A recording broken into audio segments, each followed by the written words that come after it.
This is the Samsung Galaxy A50.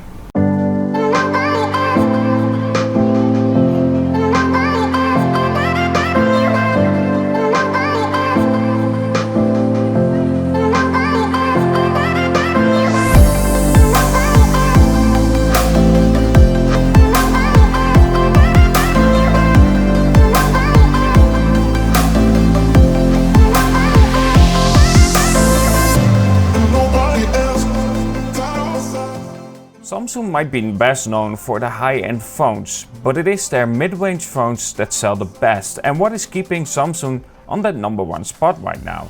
However, for myself, I never seen a mid-range Samsung device that piqued my interest. But with the Samsung Galaxy A50, they did. Not only does the Samsung Galaxy A50 come with a 3-camera setup, including a wide-angle camera, but also it comes with a 6.4-inch Amoled display, and this is a major selling point for this phone, and with that it also allows for an under the display fingerprint scanner. Next to that you get an Exynos 9610 octa-core processor, which is a pretty acceptable performer. For my version I have 4GB of RAM and 128GB of internal memory, which you can expand via the microSD. And for battery you get a 4000 mAh battery size that will easily last me through the day and then some. With this battery life, it is a pretty solid performer. But let's start with its selling point, and that is the display. Simply put, this is the best display on a mid-range phone I have used till date. It has great colors and good viewing angles, and it does get pretty bright as well. Watching videos on this is solid, and blacks are deep blacks of course. And with a full HD plus resolution, it again is a solid performer. This display truly stands out when it comes to a phone around this price. Then in terms of performance for this device, it is smooth, but sometimes, I mean really sometimes, it can have some slower startup moments. But after that, it performs really well. But there are some things given up for this device to make it around this price. While the CPU is fine, it does seem a slight bit behind the Snapdragon 710, but in terms of gaming performance like PUBG, it does perform really smooth without any trouble. And when it comes to the build, the back for instance is made out of plastic, so I would advise a protective case, and this official case from Samsung really fits well with this device. But in turn, unlike many high-end phones, it does still have a headphone port.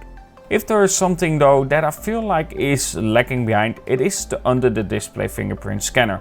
It can work well, but it's a 2D fingerprint scanner, but it's clearly not the best out there. It can be slow, but also take time to recognize your fingerprint, or sometimes doesn't recognize it at all. But let's talk about the camera next. This is often where you will see a big dip when something else is made to be a good selling point. And to get straight to the point, this doesn't. While this camera has its weakness with colors not being the best out there, it performs well, and in daytime it can take some amazing shots. Not to mention that they added a wide angle camera instead of an optical zoom of just 2 times, which honestly is pretty useless unless it's used for live focus shots for instance.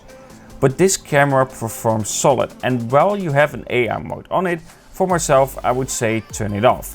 The saturation is a bit too much for me, even more so with flowers. Though in some slight cases I can see why some people would prefer it on.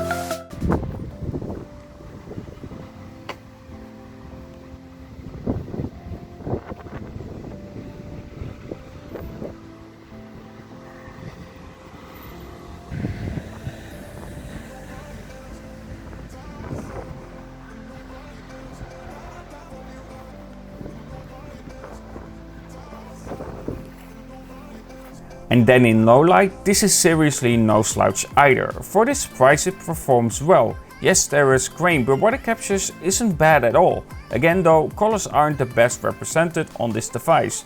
But it also depends on what you shoot.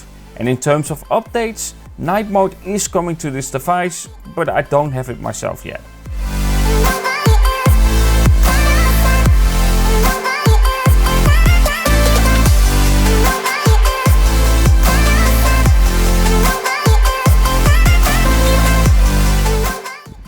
Okay, 1080p low light recording on the Samsung Galaxy A50.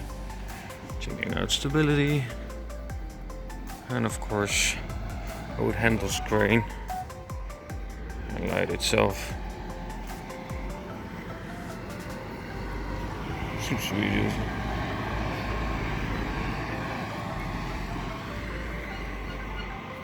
So at the end, the Samsung Galaxy A50 is a solid mid-range phone with a beautiful display. It does cut some corners, like having a plastic bag, not a great fingerprint scanner, and of course no wireless charging. But overall, for a mid-range phone, it is able to provide what you should get for a mid-range phone and then some. Though I still think that last year's model like the Samsung Galaxy S9 is the better option if you want to stick with Samsung. You do have to pay a bit more for it, and you have to be a bit lucky if you want to find it for a quite low price. But if you are looking for a good mid-range phone, this is one that deserves to be on your shortlist. And with that, I will leave some affiliate links below so you can check those devices out, like the Samsung Galaxy S9, but also the Samsung Galaxy A50, the A80 and some other solid options. Either way, let me know in the comments below what you think about the Samsung Galaxy A50 and what would you like to know about the device. Talk to you guys in the next, and have a good one.